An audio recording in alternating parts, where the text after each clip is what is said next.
이제부터 시작이네요. 60억 정도 팔렸다 그러더라고요. 그래가지고 보면 1999년에 1월 13일 미국 뉴욕의 메디슨 스퀘어 가든 경매장에서 빅맥이 70번 홈런을 쳤어요. 홈런볼. 그 홈런볼은 얼마에 팔렸는가 하면 우리나라 돈으로 90억에 팔렸다고 합니다. 90억에. 여러분 왜 이렇게 팔릴 수 있었을까? 왜 이렇게 팔릴 수 있었을까? 그것은 이름 있는 선수의 홈런 기록이 거기에 담겨져 있기 때문에 그렇게 고가에 쓴 거예요. 그 홈런볼 하나에 역사가 같이 담겨져 있기 때문에 그렇게 고가에 팔리는 것이죠. 여러분 의사도 누구를 진찰했느냐에 따라서 의사의 그 가치가 올라가요. 만약에 대통령 주치의라고 한다 하면 좀 괜찮을까요? 한간에서는 지금은 안 그렇지만 옛날에는 뭐 장관보다 더 높은 자리였었다고 얘기하더라고요. 그리고 심지어 대통령의 운전수도 막강한 권한을 가지고 있었던 시대가 있었습니다. 누가 사용을 했느냐, 누가 썼느냐에 따라서 값어치가 완전히 달라지는 것입니다. 여기 보니까 본문에 마가복음 11장 3절에 만일 누가 너에게 왜 이렇게 하느냐 묻거든 주가 쓰시겠다 하라. 주가 쓰시겠다 하라. 여러분 하찮은 나귀 새끼였어요. 여러분 이 내용을 잘 아시죠? 하찮은 나귀 새끼였었는데요. 그 나귀 새끼를 누가 쓰느냐에 따라서 그 나귀는 어떻게 된 거예요? 값어치가 완전히 틀려지는 것입니다. 완전히 틀려지는 것이에요. 그냥 한 마리의 나귀가 아니었습니다. 위대한 일을 한 나귀로 바뀌었습니다. 여러분 실질적으로 거룩이란 말이 무슨 뜻일까요? 거룩하다. 거룩하다. 잘 아시는 바로 여러분 거룩이라는 말은 무슨 뜻입니까? 구별하다라는 뜻이에요. 구별하다. 구별하다. 왜 구별해야 되는 겁니까? 쓰시는 분이 다르기 때문에 구별하는 것이에요. 여러분 같은 만 원이라고 하더라도 그 만 원의 가치는 어떻게 쓰느냐에 따라서 만 원의 가치가 어떻게 해요? 달라져요. 여러분 돈에도 인격이 있다는 얘기 들으셨죠? 돈에도 인격이 있어요. 그래서 돈을 내가 어떻게 취급하냐에 따라서 돈이 나를 취급해줘요. 돈을 같은 돈이라도 이렇게 엉망으로 쓰면 그 돈은 나를 엉망으로 취급해 줍니다. 근데 같은 돈이라도 귀하게 쓰면 그 돈은 나를 귀하게 대접해 줘요. 돈에도 인격이 있어요. 여러분 일주일에 한 날 24시간 아닙니까? 24시간. 여러분 24시간을 그냥 하루로 24시간 똑같지만은 그러나 그 24시간 하루를 잘 구별하여서 사용하게 되면 같은 24시간이지만은 그러나 그 24시간의 시간의 개념이 완전히 틀려져요. 그게 무슨 날이에요? 안식일인 것입니다. 왜 안식일이 24시간이 틀려질까요? 왜 다른 여섯째 날하고 일곱째 날하고 틀릴까요? 그 이유가 뭘까요? 누가 주인이기 때문에요? 그 안식일의 주인이신 예수님과 함께 만나는 시간이기 때문에 그 안식일이 틀리는 것이에요. 그러므로 여러분 안식일은 다른 날과 틀린 것이에요. 그날은 뭐가 있는 날이에요? 영생이 담겨져 있는 날입니다. 그거 완전히 틀려요. 같은 24시간도 틀린 것입니다. 바로 주께서 쓰시겠다라고 하였기 때문에 그런 것입니다. 주께서 쓰시면 가치가 있는 것이죠. 여러분 성경 말씀을 여러분 간단히 한번 살펴보도록 하겠습니다.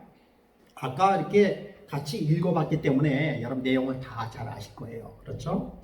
이것은 예수님께서 어디를 가시게요? 예루살렘을 입성하기 바로 한 일주일 전에 있었던 사건이었죠. 본래 왕이 입성할 때는 나귀를 타고 간다고 얘기하더라고요. 그러면서 수많은 전리품들이 쭉 앞에 가는 거니까 거기에는 노예도 있어요. 잡아온 노예도 있고요. 그 다음에 또 획득한 그런 아주 귀중한 물건들을 다 전시해 가면서 쭉 가는 거예요. 그러면 그 왕이 그동안 했던 그 행적이 다 나타나고 있습니다. 그리고 온 백성들은 뭐 하는 거예요?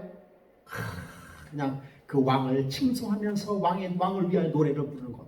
이게 왕이 왕이 즉위하는 그런 장면이 되겠어요. 그럼 왕은 가장 아름다운 그런 옷과 그리고 가장 아름다운 그 마차 그리고 말이 끌고 이렇게 다 입성하는 것이죠. 근데 예수님의 그 입성은 그렇게 화려하진 않았어요. 화려하지 않았지만은 뜨거운 그런 어떤 그런 모습이 보여지는 것이에요. 여러분, 예수님의 나귀를 맸던 사람은 누구였다고요? 예수님께 고침을 받은 눈이 멀었던 그런 봉사. 눈 멀었던 사람들이 예수님의 물 만나서 눈을 뜨게 됐어요. 그래서 예수님께서 이끄시는 그 나귀의 곱비를 잡고 갔다 가라고 하는 그런 이야기도 있습니다. 그리고 수많은 여인들이 예수님을 뒤따랐어요. 예수님께 병고침을 받았던 여인들, 예수님을 통해서 그 아들이 병고침을 받았던 사람들, 수많은 사람들이 그 앞을 따르면서 호산나 호산나 찬양을 외쳤습니다. 그리고는 예수님이 가시는 그 거리마다 자기가 입고 있던 옷을 어떻게 했습니까? 다 옷을 깔았어요. 그리고 종려나무 가지를 꺾어다가 자리에 다 펴고 예수님은 그렇게 승차하셨습니다. 그렇게 왕으로 예루살렘 성에 올랐어요. 그때 가장 귀중한 예수님이 쓰시기 위하여 예수님이 타고 가시는 그 나귀를 바로 이 새끼 나귀가 대신했다라고 하는 이야기가 되는 것이죠. 아무도 타보지 못한 나귀였어요. 그런데 여러분, 거기에 아주 이상한 말 한마디를 우리가 볼 수 있어요. 그 6절에 보면은요, 11장 6절에 보면 제자들이 예수께서 이르신 대로 말한데 이에 허락하신지라. 말씀을 한번 보면서 한번 해볼까요? 이렇게.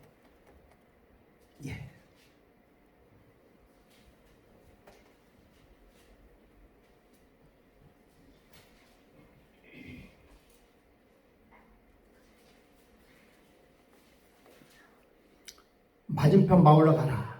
그리로 가면 곧 아직 아무도 타보지 않은 나귀가 메어 있는 것을 보리니 풀어 끌어오라.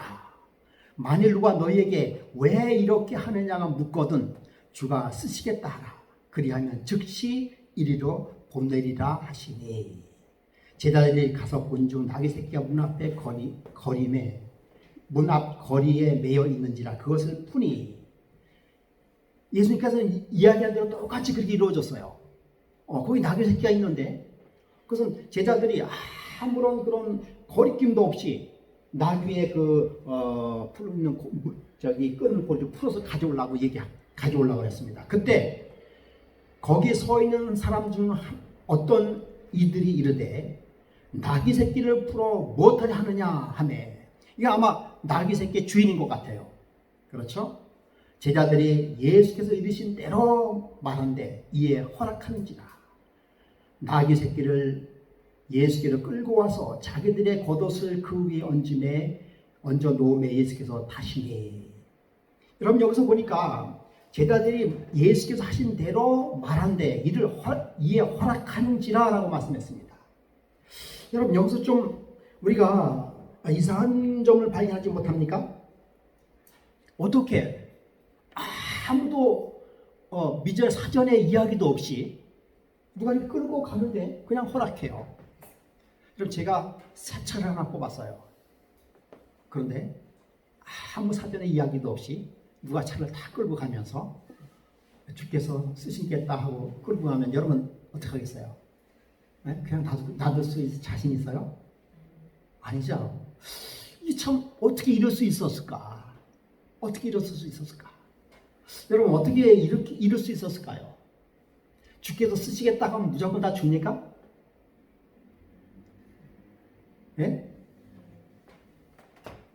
뭐라고 그러셨어요? 아멘이요. 예. 그래요. 그것은요, 주께서 쓰시겠다 하면은 오늘 뺀 차도 주께서 쓰시겠다 하면 그냥 줘요? 예. 믿음이 있어야 돼요. 믿음이 있는 거예요. 그것이 사실이라고 한다면 여러분, 이 나귀 새끼의 주인은 뭐가 있었던 것이에요? 믿음이 있었던 것이에요. 이 나귀 새끼 주인은 누구에 대해서 알았던 거예요? 예수님에 대해서 알았던 것입니다. 절대 예수님에 대해서 알지 않았으면 이렇게 할 수가 없어요. 이렇게 할 수가 없습니다. 요즘에 그렇게 했다가 큰일 납니다. 이 나귀의 주인은, 그럼 여러분, 나귀의 주인이 어떻게 그렇게 알 수 있었을까? 어떻게 그렇게 알 수 있었을까? 여러분, 어떻게 주께서 쓰신다는 사실을 그는 알 수 있었을까요? 어떻게 알 수 있었을까요? 여러 가지로.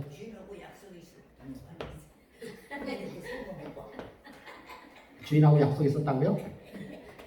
약속이 있었다는 근거가 없는데 왜 그럴 수 있었을까? 여러 가지 생각을 해볼 수 있습니다. 정말 우리가 마음속에 늘 그런 준비가 되어 있는 사람이에요. 만약에 나는 무슨 일을, 내 것은 무슨 어떤 것이든지 하나님께서 쓰시겠다 하면 나는 무조건 주겠다 라고 늘 그의 평생에, 그의 삶 속에 그런 마음을 가지고 있었던 사람이었을 것이에요. 그러니까 나는 하나님께서 쓰시겠다고 한다면 무조건 내놓는다. 주께서 쓰시겠다라는 그 말만 들으면 나는 무조건 준다라고 하는 평소에 예수님에 대한 신뢰가 아주 돈독했던 사람이었으리라고 생각이 들어요. 네. 그리고 한 가지는요, 이 사람이 성경을 아주 열심히 연구했던 분 중에 한 분이었지 않을까 생각이 들어옵니다. 네. 여러분, 그 근거가 뭘까요? 예, 그 근거 중에 하나는 스가랴서 9장 9절입니다. 여기 보니까 시온에 따라 크게 기뻐하여, 시온에 따른 뭘 의미한 걸까요? 예루살렘을 의미한 겁니다. 예루살렘에 따라, 똑같은 얘기예요. 시온에 따라, 예루살렘에 따라 크게 기뻐할지로다, 즐거이 부를지어다. 보라, 내 왕이 되게 임하였나니 그는 공의로우시며 구원을 베푸시며 겸손하여서 나귀를 타나니 나귀의 작은 것 곧 나귀 새끼니라. 여러분, 분명하게 스가랴 9장 9절에 이미 예수님께서 오시기 전에 약 600여 년 전에 예언을 다 해놨습니다.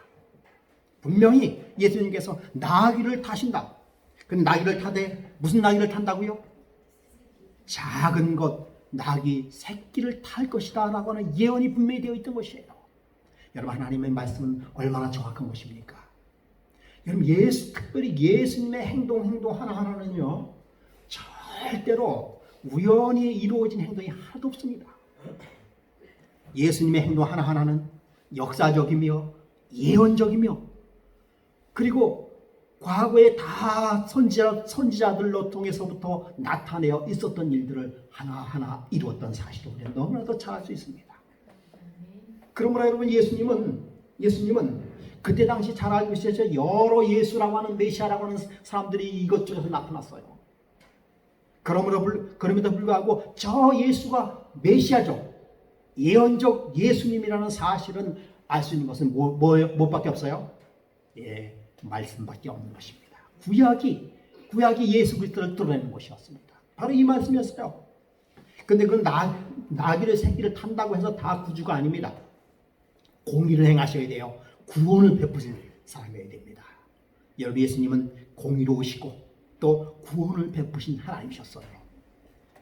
그래서 그분은 겸손하여 나귀를 타시며 라고 하는 그런 이미 예언이 되어 있기 때문에 그 예언을 잘 알고 있었던 사람이었을 수도 있다라고 하는 것입니다. 어쨌든 간에 그 나귀의 주인은 두 가지 중에 한 가지라고 분명히 들어요. 예. 이러한 사실들을 제자들도 사실 몰랐어요. 그러나 여러분, 사실 우리가 말씀을 잘 아는 것도 중요해요. 그런데 보다 더 중요한 것은 뭡니까? 말씀에 그대로 뭐 하는 것 중요해요? 순종이 중요한 것입니다. 그래서 순종이 제사보다 낫고라는 말씀이 있어요. 우리가 하나님의 말씀이면은요, 그대로 순종하는 것이 제일 좋습니다. 그래서 성경에 너희가 어린아이와 같지 아니하면 안 된다고 하는 말이 바로 그런 말씀이에요. 그대로 순종할 수 있는 것. 하나님의 말씀이 우리가 그대로 순종할 수 있는 것. 물론 순종에는 우리가 뭐가 따라야 되는 것이에요? 믿음이 따라야 되는 것이죠. 믿음이 따라야 되는 것입니다.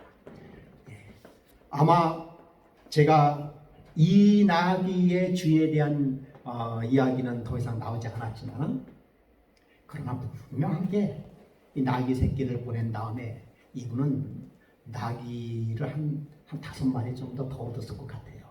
예, 하나님께서는 결코 공짜로 사용하지 않으십니다. 예, 제가 어느 시간에 말씀을 드렸습니다만은 제가 결혼식 했을 때였어요. 결혼식을 하고서도 저희가 삼양동 교회를 한 1년 정도 다녔는데요. 우리 집사람이 그때 우리 큰애를 이렇게 안고 기저귀 가방 메고 그렇게 버스를 타고 왔다 갔다 하고 그랬었어요. 근데 그 중에 그 삼양동 교회에서 그 봉고차를 하나 구입하게 되었어요. 네. 그러면서 모금을 했는데 제가 그때 당시에 100만 원을 헌금을 했어요. 근데 차가 1200만 원 정도 했어요. 네, 뭐 많은 건 아니지만 제가 뭐 이런 말씀을 드리는 것은 여러분께 헌금하라고 강조하는 건 아니에요.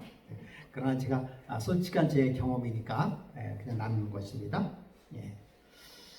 그때 헌금을 했는데 저도 차가 없었죠. 헌금을 했고 그런데 그때 당시 제가 생각하시면 거의 현금의 전 재산이었어요. 거의 현금의 다 재산을 그냥 다 헌금을 하고 그리고 얼마 안 있다가 이제 의정부교회를 떠나왔습니다.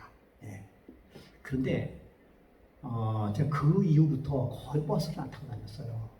거의 버스를 안 타고 다니고 그 이후부터 얼마 안 있다가 바로는 아니에요. 바로는 아닌데 얼마 안 있다가 한 몇 년 있다가 한 2, 3년 후에 자동차가 생기기 시작하고요. 그 다음부터 지금까지 거의 버스를 안 타고 다녔습니다. 예, 계속 자가용을 타고 다니게 됐죠. 예. 이게 뭐 꼭 기복 신앙이라기보다는 저의 신앙에서도 작은 경험 중에 하나예요. 하나님께서는요 결코 당신의 백성들의 것을 그냥 타지 않습니다. 예. 우리가 그렇게 하기 위하여 헌금을 하는 건 아니지만 그러나 그럼에도 불구하고 하나님께서 우리에게 축복해 준다는 사실을 우리는 너무나도 잘 알고 있습니다. 너무나도 잘 알고 있어요. 예. 여러분 그러므로 우리도 주께서 쓰시겠다 하시면 여러분 다 내놓을 자신이 있으십니까? 예. 믿음은 말씀의 절대적인 모습으로 숙이는 것, 이것이 바로 믿음인 것입니다. 예. 말씀대로 행하지 못한다면 그 말씀은 우리가 말씀대로 행하지 못한다고 해서 그 말씀이 진리가 아닌 건 아니에요. 예. 우리가 말씀에 따라서 산다고 하는 것은 흠없고 점없는 말씀을 순종한다고 하는 것은 우리의 생애에서 매우 큰 은혜며 매우 큰 이득이며 매우 큰 하나님에 대한 믿음을 나타내는 것입니다. 거기서 우리가 한 가지 꼭 생각해야 될 것이 뭔가 하면 자신의 부족함을 인정하고 가장 낮은 자세로서 저의 부족함을 용서하여 주옵소서라고 하는 기도가 같이 포함이 되어 있어야 돼요. 그것이 바로 믿음인 것입니다. 여기 보니까 예수님께서 또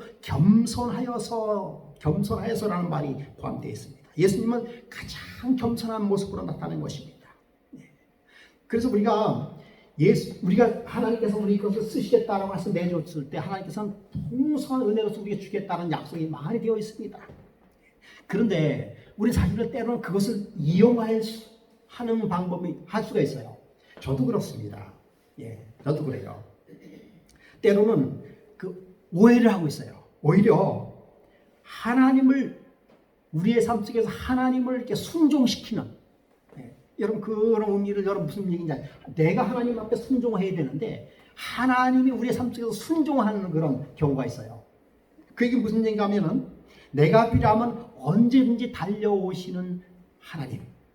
그러므로 하나님으로서 우리는 이렇게 생각할 수 있어요. 마치 소설에 나왔던 알라딘의 마법 램프처럼 내가 필요하면 언제든지 나타나서 나의 필요를 제공해 주시고 그런 하나님으로. 그러나 또 필요치 않을 때는 하나님 안 찾아요. 여러분 우리가 안 그런 것 같지만은요 우리의 생애에서 그런 부분이 많이 차지하고 있다는 사실을 여러분 우리가 스스로 돌이켜보면 알 수 있는 것이에요. 하나님은 내 문제를 해결하는 하수인으로 인식하는 그런 경우가 있을 수 있습니다. 예. 여러분 그래서는 안 되겠죠. 우리는 하나님 앞에 겸손하게 가장 낮은 자세로 무릎을 꿇고 순종의 믿음을 보여야 하는 것입니다. 예. 하나님은 내 마음대로 움직여 주시는 분이 아니에요. 그래서 여러분 우리가 기도의 응답이 잘 안 되는 것 중에 하나씩 있다면 뭘까요? 하나님은 내 마음대로 움직이시는 분이 아닙니다. 내가 뭐 이렇게 해달라고 해서 다 해주시는 분이 아니에요. 예. 그분은 그러므로 하나님의 뜻에 맞도록 내가 겸손하게 하나님 앞에 뭐 할 필요가 있습니까? 엎드리는 필요가 있는 것이죠. 나귀 새끼의 주인은 오히려 절대적인 하나님 앞에 순종한 그런 사람이었습니다. 진실로 하나님을 사랑하는 그런 사람이었을 거예요. 주께서 쓰시겠다 하면 즉시 순종할 수 있는 그런 사람이었을 것입니다. 여러분 어떻게 할 때 그렇게 할 수 있을까요? 어떻게 그렇게 할 수 있을까요? 어떻게 주께서 쓰시겠다고 하면 내가 즉시로 순종할 수 있을까요? 그것은 기억하십시오 여러분. 성령이 임할 때 그렇게 할 수 있는 것입니다. 예. 그렇지 않으면 사탄이 개입해요. 계산하게 됩니다. 예. 주께서 쓰시겠다고 할 때도요. 우리는 시간이 지나면 인간적인 생각에 뭐 하게 돼요? 계산하게 돼요. 초대교회 당시에 아나니아 삽비라가 그런 사람이었어요. 주께서 쓰시기 위하여 자기의 재산을 다 팔아서 주기로 했는데 생각해보니까 계산해보니까 이게 좀 아까운 생각이 들어요. 그래서 어떻게 했습니까? 그 일부를 숨겨뒀어요. 그러므로 말미암아 어려움을 당하는 것입니다. 예. 사단은 그것을 노리고 있어요. 그러므로 우리의 삶 속에서 절대적인 뭐가 필요합니까? 성령의 은혜가 필요한 것입니다. 여기서 아무도 타지 않은 나귀라고 하는 것은 구별되고 순결한 의미를 가지고 있어요. 성별하신 하나님을 절대로 제대로 모시는 신앙이 필요한 것입니다. 구약의 제사 제대로 보면은요, 그 제물은 항상 뭐한 제물로 되어 있습니까? 흠이 없는 제물로 되어 있습니다. 예, 그것이 바로 뭘 뜻한 것이에요? 구별을 의미하는 것이죠. 오직 주님만을 예배한다는 뜻이 거기 포함되어 있는 것입니다. 예수님은 그 나귀의 새끼의 첫 손님이 되었던 것이죠. 예. 신앙은 사실은 마음이 중요해요. 예. 여러분 예배를 드리는 것도 어떤 마음으로 예배를 드리느냐가 사실은 중요한 것이죠. 기도를 해도 그렇죠. 찬송을 해도 그렇고 어떤 마음으로 드리느냐가 우리 삶 속에서 우리가 예배할 때 대단히 중요한 것입니다. 아까도 말씀을 드렸지만 헌금을 드릴 때도요. 예.